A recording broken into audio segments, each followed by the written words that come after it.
Pengaduan ini terungkap di ruang SPK Polresta Palembang, di mana Malizon, Ketua RT 28 Kelurahan Talang Kelapa, mengadukan Lurah Talang Kelapa karena sudah dipecat menjadi Ketua RT. Dalam pengaduannya, ia sebagai Ketua RT sudah membentuk anggota forum amal kematian di RT-nya, di mana dirinya sebagai pengurus dari forum tersebut dengan jabatan anggota. Forum itu menurut korban bukannya baru, namun sudah 12 tahun yang lalu. Sehingga karena itulah dirinya dipecat secara sepihak oleh oknum Lurah Talang Kelapa inisial AL, dengan alasan dirinya sudah menyalahi prosedur. Tindakan yang tidak menyenangkan atau tindakan sepihak dari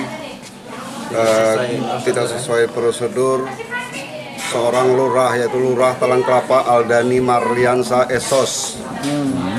Dalam hal ini tidak ada alasan dia untuk memecat saya sebagai ketua RT karena 85% warga saya RT 28 RW 07 menghendaki saya sebagai ketua RT di lingkungan saya.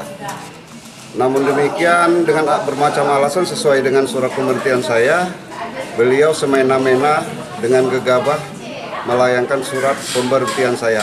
Justru itu saya laporkan sekarang. Alasannya Pak? Alasannya karena saya pengurus Forum Amal Kemanusiaan Kecamatan Alang-Alang Lebar. Terkait pengaduan ini, SPK Polresta Palembang sudah menerima pengaduannya, lalu akan diproses lebih lanjut oleh Satreskrim Polresta Palembang guna diselidiki. Sri Febriandi, PAL TV. Sekitar 300 peserta saat itu. Selain Bapak